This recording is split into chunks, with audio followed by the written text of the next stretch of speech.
I showed up at my ex-boyfriend's engagement party. He grabbed my arm in a panic, begging me not to make a scene. I rolled my eyes and walked straight past him, heading directly for his uncle. "Ford, I'm pregnant. It's yours." Ford stared at the pregnancy test in my hand for a long, unreadable moment. Then he pulled me down to sit beside him, draped his arm around my shoulder, and smiled. "Well, if it's mine, then naturally, I have to take responsibility." Ethan's engagement party was sickeningly expensive. I stood at the entrance of the sprawling estate, watching him inside, playing the perfect host with a champagne flute in hand. I wanted to vomit. Looking at him, all I could think about was how this scumbag whispered sweet nothings into my ear, while simultaneously locking down an engagement with some old money heiress he'd known since diapers. It made my skin crawl. Guests were flooding in, and as Ethan turned, his eyes locked onto mine. He froze. Then pure panic set in. He practically sprinted over, blocking my path like a nervous bouncer. "Harper, look. I thought we talked about this," he hissed, his voice dropping to a frantic whisper. "Don't cause a scene. This day is huge for me, okay? Just leave." He seriously thought I was here to have a catfight with his fiancée for his mediocre affection. Please, my target today was way out of his league. I rolled my eyes so hard it hurt. "Move, Ethan. Get out of my way. I'm looking for my baby daddy." His face twisted in confusion. "Baby daddy? What the hell?" I shoved Ethan aside. He stumbled, staring in disbelief as I strutted straight toward the main table,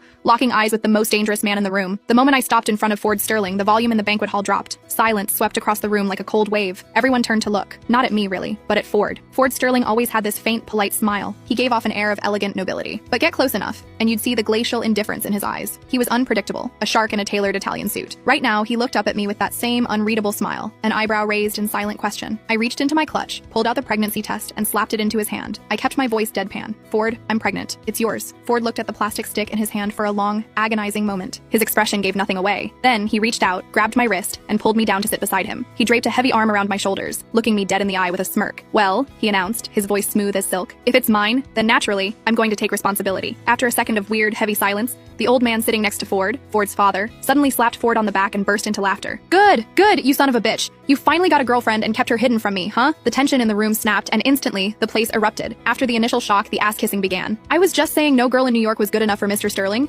Turns out he was hiding a beauty in his golden tower all along. Classic Ford. Silent mover. He's going to be a dad before we even knew he was dating. The old man can finally rest easy. Yeah, he totally leapfrogged Ethan on this one. When's the wedding wine being poured, Ford? I'll admit I did this on purpose. Choosing this exact moment to approach Ford was 100% calculated to humiliate Ethan. Ford was Ethan's uncle, the relative Ethan respected and feared the most. If I became his aunt, Ethan would have to bow his head every time he saw me. That thought alone was delicious. I had imagined a million ways Ford might react, but I never expected him to just own it. He was acting like we were genuinely a cozy couple. But the reality? We'd met maybe 5 times, and one of those times was a drunken, messy night. We hadn't exchanged more than 20 sentences in our entire lives. His hand on my shoulder was burning through my dress. My skin felt like it was on fire, and I was starting to flake. That is, until Ethan stormed over. His face flushed. "Harper, what the actual fuck are you doing?" Seeing him panic brought my confidence right back. I straightened my neck like a queen. "I told you, I came to find the father of my child." Ethan looked at Ford, his eyes wide with betrayal. "Uncle Ford?" Ford's smile faded just a fraction. "Ethan,